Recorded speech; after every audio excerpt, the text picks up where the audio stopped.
Bismillahirrahmanirrahim, starting with the name of Allah, the Merciful, the Beneficent. As you all know, I am Dr. Suhail and have been talking, or what I can say, guiding you for different aspects of management, and this time the topic in itself is management. So health management and information system, which is actually where we are very, very much concerned, health disciplines and need for a strong, definitive, guiding type of information system. And we have to be very, very much clear for the things we have to do in our life and for the things we have to be responsible in the coming era where we will perform some management role. Certain important aspects, maybe today's lecture may not start as usual. The unusual fashion is this one. First, this is myself who have been talking to you, Dr. Suhail from Minister Medical University, and some of the people, actually someone of my students conveyed to my another student that he has not even seen me. So I thought at least you should have a chance to look at me and to recognize me that I am Dr. Suhail. This is one thing which has been different than other of my lectures being delivered previously. Then is the books for management. So I have picked up certain important books, and those are obviously the backbone of management, not very easily available, but still along with Liaz Ansari and Park, we have to consider those books as well. So first is Health Planning for Effective Management, and that has been written by William A. Denke and printed by New York Oxford University Press. Then is the Management in General Practice, that is again by Peter Pritchard and Kenneth Lowe, and that is again very much important in the as far as practical point of view is concerned. Then is finally on being in charge. That is what I wanted to tell you, that this book has gained with the passage of time. WHO has sponsored this book.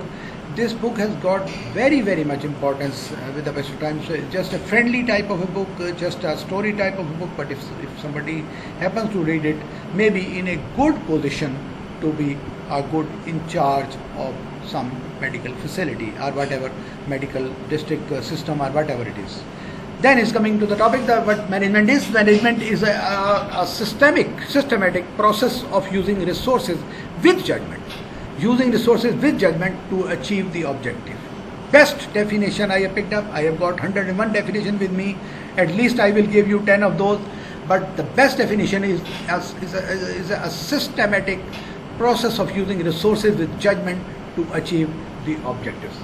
Then is the management is the process consisting of activities of planning, organizing, directing and controlling performed to determine and accomplish stated objectives with the use of human beings and other resources.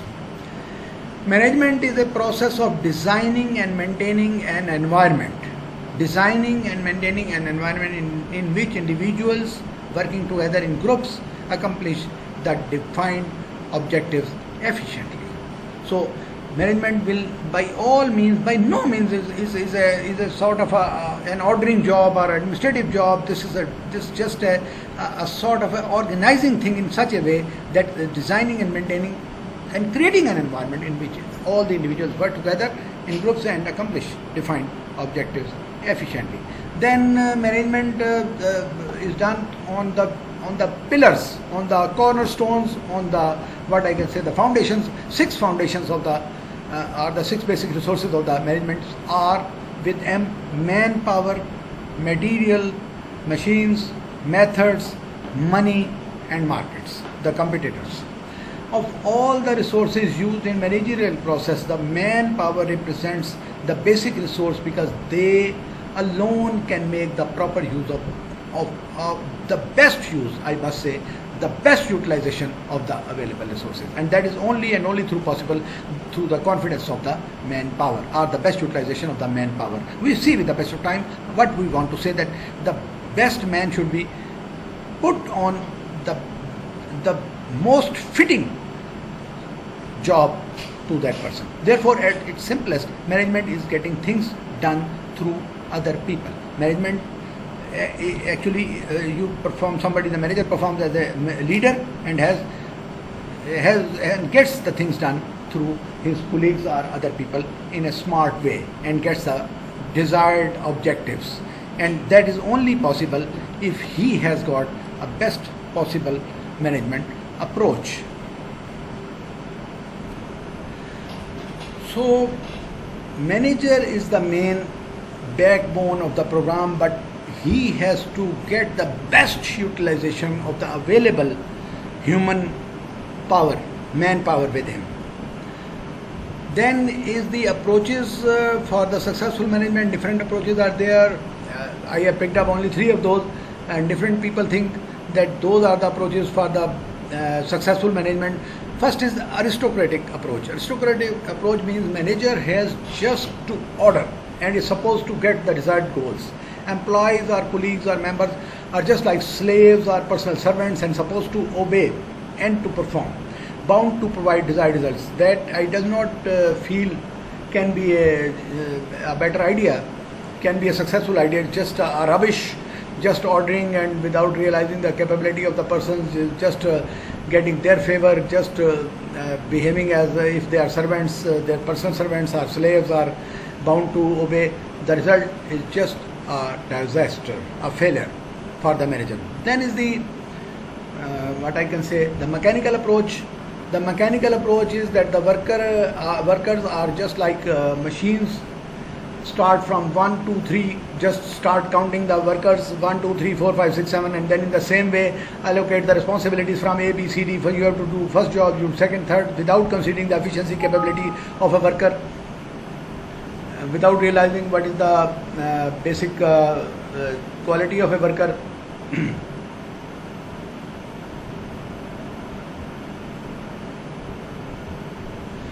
Without realizing what are the qualities of the worker, whether somebody is fitting into this job or not, whether somebody has got a capability or not, just count 1, 2, 3 and just allocate the responsibilities. That is again not a very much wonderful, acceptable idea. Then is the democratic approach. This is the best approach and that has been accepted in the whole of the world.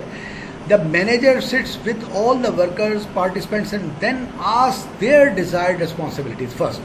And after looking into their desires, he himself analyzes their demand and allocates and sees whether somebody has got capability to this job, do this job, his education, his experience, his way of doing things, his previous reputation, and then allocates with encouragement, encouraging them to get the desired results, encouraging them to get the desired results. And if encouragement is given, democratic way has been adopted, then the manager is bound to be successful. And to me, the democratic approach seems the best approach to the workers, to me. Then is the administration and management and administration. Most of the people think that the administration and management are the same things. Management is the I must say is the whole, somebody responsible for whole of the story. Management means you start from A level and you go to till the end, and you follow and you see the minor details of the program. And administration is the timely ordering or the timely, what you can say, direction provided to the workers. Administrator has only to monitor the things or to order the things to do. Manager has to see the job done till the end, and the objectives or the goals have been achieved. And if there has been some failure, then even manager interferes and tries to make some amendments for the achievement. So see the management first. The management, by definition, the roles are defined in terms of tasks. Emphasis is on the results. So we give the tasks and we see the results. We are result oriented, we are goals oriented, we are, what I can say, the targets oriented. There are flatter hierarchies and with more delegations. There is no somebody senior, junior, officer, that person has to report that person. That is just like a heart which has to contract in a synchronized way, or it's just a sort of a total flatter things where every unit of the machine has to work and has to perform. No senior, no junior. When everybody is on the work, then everybody has got important role. Even if somebody is in the grade 20th and another is in the grade 6th, everybody has got important role for the job to be done, and that is the role of the manager. And then is the administration. Then in the administration, the roles are defined in terms of areas of responsibility. You have to do this job. If somebody is performing that job well, that does not mean whether the success is there or not, goal has achieved or not, program has reached that till to the end or not. He is given credit because he has performed his role. So emphasis is on the procedure. He is doing his job. And there is a tall hierarchy with limited delegations. The senior, juniors have to report their seniors. Hierarchy means the organogram or the senior-junior relation or the total programming. First, as we can say, the main responsible person is medical superintendent of the hospital. Then are two administrators of the hospital. Then there are different medical officers. Then under them are the dispensers and nurses, and under them are the sweepers. So this is I can say the departmental hierarchy or organogram, the responsibility of different people doing different jobs. Then is after looking into management, which is a cyclic type of a organized type of a colonized type of a role, and administration, which is actually a type of a partial role, or what I can say the stepwise role. And then is the information. So information is the processed meaningful data that conveys some message. Meaningful means it has been processed, the data has been processed. It should be accurate, complete, concise and timely given. Then is the system. After information is the system. System is a set of individual parts connected in a functional way. It is the arrangement of units that function together. So every part is important. I can say it is just like a machine, just like an engine, where every part has got his own job to do. Subsystems are there, subunits are there. Then see it again is a set of individual parts connected in a functional way. It is the arrangement of units that function together. A system is a set of components that interact to carry out some purpose. Different subsystems are there, and they are connected to each other, and they carry out some definite job. They carry on some performance. Is a machinery, is a train going on the railway line, or is a machine performing something, some machine doing grinding of the wheat, some other machinery doing its own job.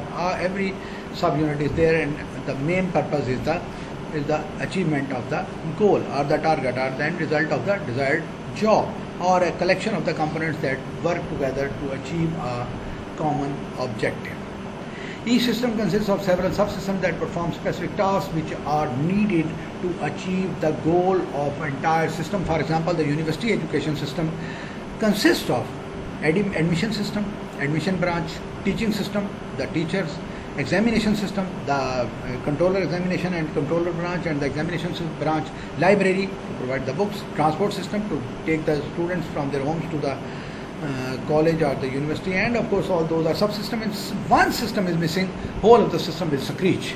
So by saying this, using the word of system, we can say the chain of responsible units, chain of responsible units, and every unit has to perform its own duty. All those combine to make a university system. While managing a system, an organized collection of people, machines and methods is required to perform a set of specific functions. The term of management, in fact the management will continue. Meanwhile I say goodbye because I have certain other commitments, but tomorrow we'll continue with the management. Thank you very much, sir.